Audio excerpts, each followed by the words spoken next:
Hi friends, in Planet Earth Dating, it's Thursday, July 9th, 2015. Ra, Asha, and Pan in the Lynn-Body-Mind. Fritz, Black Wolf, Betty Jean in the Jamie Body-Mind. Other teammates in other dimensions. We've had a fascinating string of equipment challenges.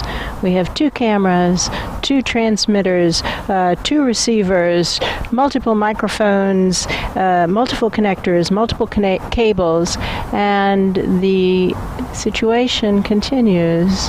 We know that life brings us signals as to what's going on in the greater good, and this is an important pattern of signals. So we're going to use this equipment situation as the focus for our work today. We're going to do a healing, facilitate a healing session for the equipment. Everything is sentient. This equipment is sentient. The equipment has a soul plan. And so we're going to have the intention to heal the root causes of the equipment malfunctions and whatever those malfunctions represent in such a way as to align this equipment with its soul plan and trigger the awakening whose time has come. And with that, it begins. I'm supposed to use trigger the awakening because they might be on board with that. That's true. You know, we're asking those beings who have their channels up, who are already target to target, who are committed to providing a fresh, a collective restart, and who know that nothing matters more than the survival of truth. That's who we look to for guidance. And on behalf of the equipment, to their guides and angels as well. I feel like I'm in a hallway and that I'm getting ready to go in through a door, and there's a bulletin board on the wall right next to the door. But that door, I'm supposed to go through that door, and I go in, and there are people sitting there. Maybe it's an educational facility. It may be. It feels very sterile. It feels very sterile, which is what I had in mind with the hospital. But it's more like educational, perhaps. How may we be of service right now to help this equipment live its soul plan? This is what this feels to me like, is teaching English as a second language to immigrants, or That's true. or possibly citizenship lessons. When you apply for citizenship, you have to learn a lot of things that people who are born into this country don't have to learn. Right. It might be something like that, because these people feel like they've come from another place, that English is a second language, or whatever this language is a second language, and that they want to do it. They're sad, though. It isn't what they thought. Already they know, this isn't what I thought it was. I left my home and my family for this, and I've been here for 10 years or whatever. That's true. And this is not what I thought it would be, but I know that what I left behind in the old country also doesn't work. That's true. And it's almost like I know the old country doesn't work, and I've had enough proof that shows me the new country doesn't work either, but I don't know what else to do, and so here I am applying for citizenship because there isn't another place. That's true. The old system doesn't work, the new system doesn't work, the whole thing is broken. What now?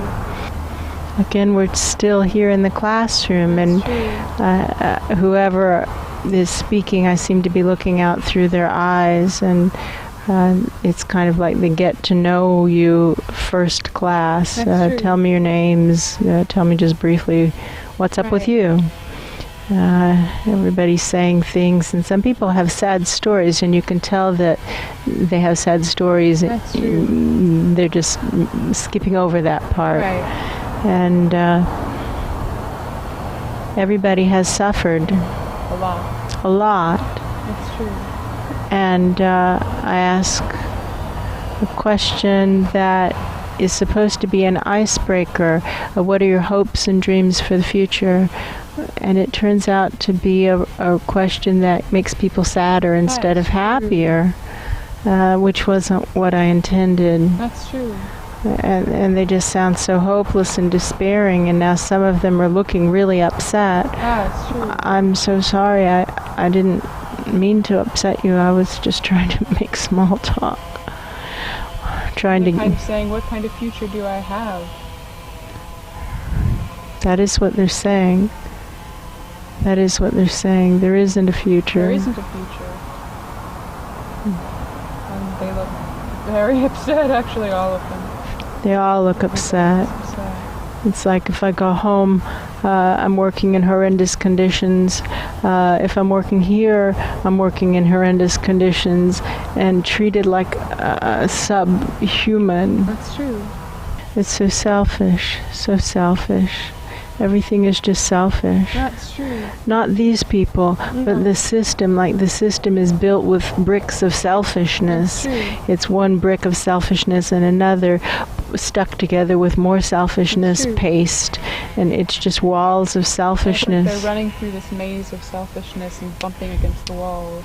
And now it looks like urban America. It looks like Manhattan, the walls of downtown. You know, they're just towers of selfishness, and everything is paved with selfishness, and there's nothing but selfishness. And we stop and look up at the tiny little patch of sky and say, "What now? What now?" We just start looking up and say, if you have a takedown button, test it. Test it. We'll absorb any bad karma from an overreaction on your part. So far, nobody's buttons have worked. Nobody's. And thousands upon thousands of people have tested them. Test yours. And then consider if the person who told you that that button would work, told you that, what else might be untrue about what that person said? That's true. And start to test those things also. Test it all. Test. How else do we know what's true? That's true. How may we be of service to heal the root causes of the equipment malfunctions and whatever they represent in such a way as to align this equipment with their soul plans and trigger the awakening right now.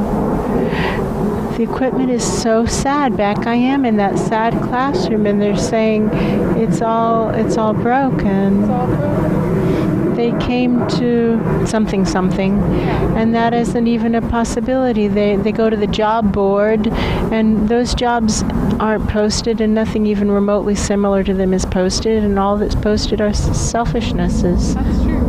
Serving the scion of selfishness. Oh, that could be. They don't know what to do. They feel in between a rock and a hard place. That's true. They can't go back. They can't move forward. They can't stay here. This equipment feels just hemmed in. No good choices. That's true. What now? What now? What now? What now? How may we be of service right now to help this equipment live its soul plan? Well, first things first, where are the guides? I don't know.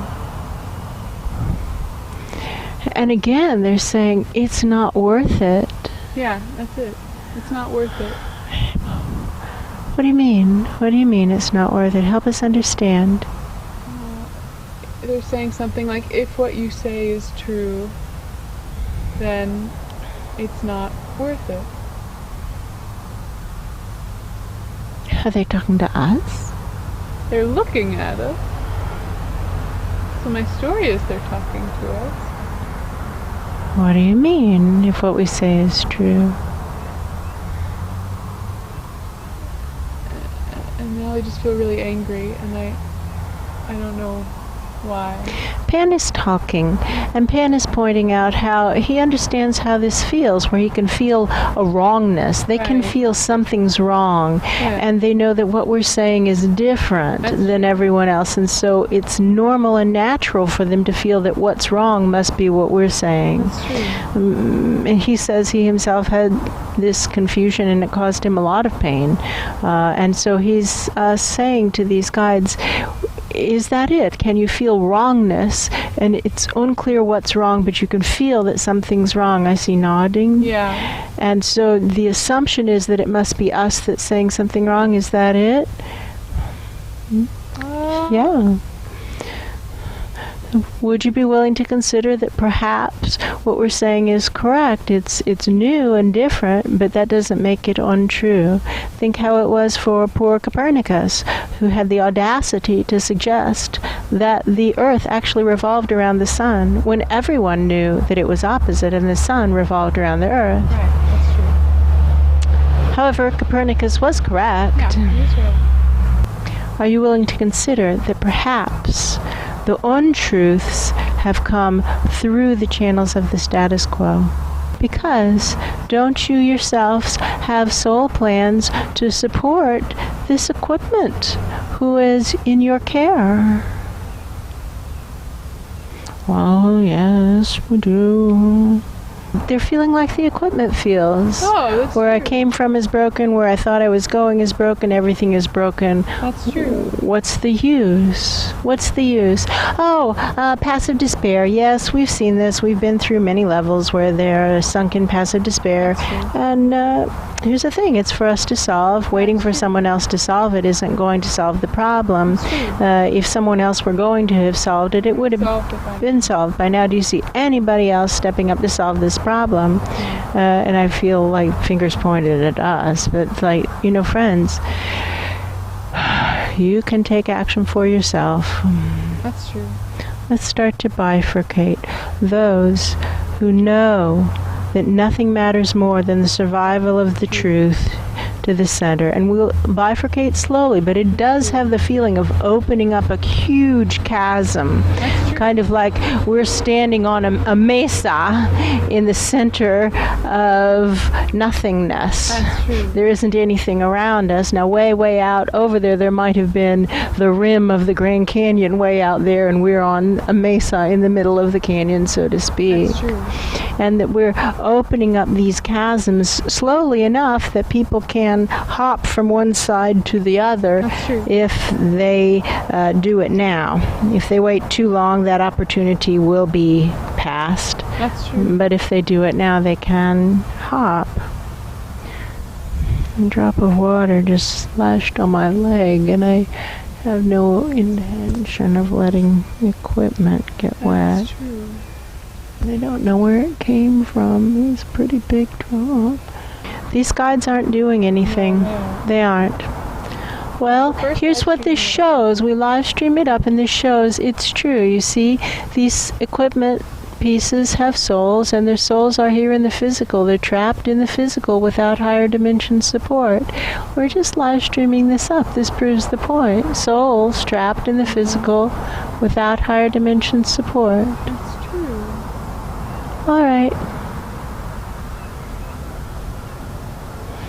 Thank you for making it so clear. Thank you for making it so clear. Yeah. I believe that we are complete now. Thank you for making it so clear. That's actually true. Yeah, Thank you. thank you. Intending to exceed expectations, intending to exceed the mark. You see how important it is to intend to exceed, because I would have thought we were at the mark long before we actually pass it. That's true.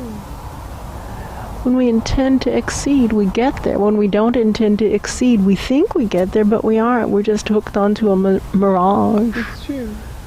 I wonder who felt so frustrated. So it didn't feel like the guides, and it didn't feel like me. Could have been the guides' guides. Could have been the guides' guide.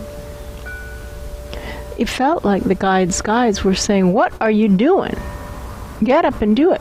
But you know who else wasn't getting up and doing it? The guides. Right. Oh. Right? Oh, they're also on the balcony. Right. Not coming down. Everybody's on the balcony, not coming down. Oh. Right? Got it. That makes so much more sense. Right. Got it. The koan stand. The koan stands. That's true. Because we can see how the equipment is suffering. It is. Because people aren't coming in. Right. Its guides aren't coming in. The equipment's Yeah. guides aren't coming in. And the guides' guides aren't coming in. Nobody's coming in. There's nobody coming in. But when they do come in, like the 200 that came into the pool deck, it was a disaster. It's a disaster. The They make koan it worse. stand. The koan stands. The koan stands. Provide a collective restart. Provide a collective restart. That's where we are. That's where we are. Equipment. Thank you. Thank you. Thank you. Thank you. Thank you.